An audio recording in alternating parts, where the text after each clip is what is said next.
There was a single rule when we visited our grandparents' house. Never enter the barn. That rule had been hammered into my sister and I since we were very young. The barn was a small, run-down building with a single window in it around the back of my grandparents' house. I don't think it really qualifies as a barn at all. Maybe an oversized shed or a garage. But there was something about that weird old building that gave my sister and I the creeps.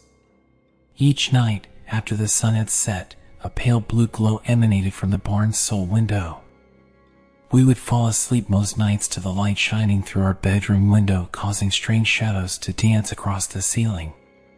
But even though the barn creeped us out, I can't deny that we would have been the first to investigate it if the opportunity ever presented. Trouble is, there isn't a door to the barn. Weird, right? At least no door that we've ever found, and believe me, we've looked. When you tell two young people not to do something, it is reasonable to expect them to try at least once. Or twice. My sister and I spent many hours, over many visits, scouring that building and the surrounding fields for a way in and always came up short. Then came the year my sister disappeared. I was 14 at the time, and 5 days into the last summer I spent with my grandparents. One day she was there, sitting at the dining room table making plans to go horse riding, and the next thing we knew she was missing. No note. Nothing. Being that my sister was 18 at the time, very little was ever done to find her. There were stories floating around about my sister getting pregnant and running off with a local boy. I never believed any of it. Mom didn't express an opinion either way. She retreated deep into herself. We'd lost my dad when I was 4, so when my sister disappeared it broke something inside her. Something that I alone couldn't fix, no matter how hard I tried. She never took me to visit our grandparents again after that.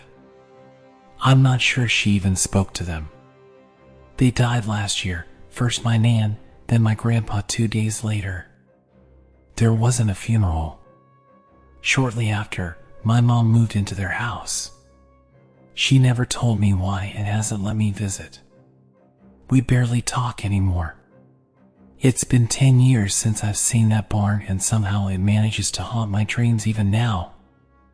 I still see that weird blue light cast across the ceiling of my room at night, no matter where I am.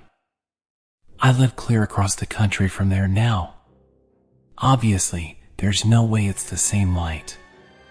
But I find myself falling asleep watching the shadows perform their familiar dance once more. Next thing I know, I'm standing at the window overlooking that stupid barn. My sister is next to me. I know this place. We're in our bedroom at my grandparents' house. The barn light is much brighter than I remember. Almost blinding. The land behind the house glowed in its brilliance. My sister grabbed my hand, pulling my attention away from the light. I turned to look at her. Her eyes shone with the same eerie pale blue as the barn window, her face void of emotion. "He's coming." The words came out in a scream I can still hear echoing in my head as I woke up.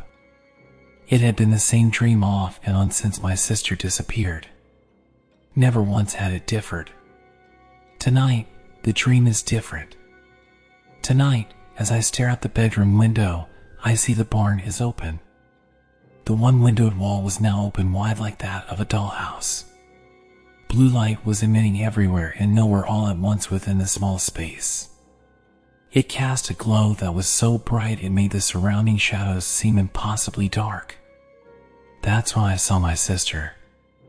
She walked out of the shadows to stand on the lawn below the window where I stood transfixed. She turned to look up at me, pointing towards the barn. "He's here," she screamed. The glow in her eyes had returned. This is where I'm supposed to wake up. I am asleep, right? My sister's screams grew louder. Even through the glass, she was impossibly loud. I pressed my hands to my ears, closing my eyes tight, willing myself to wake up. Silence. Was it over? Slowly, I opened my eyes, hoping to find myself awake and in bed. No such luck. I'm still standing at the window. There's a man in the barn. His black silhouette is a stark contrast to the bright light.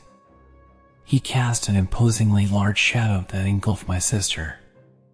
My sister, she wasn't alone. There was someone with her now. Mom. Mom. I yell and bang my fist against the window. The man reached out to my family.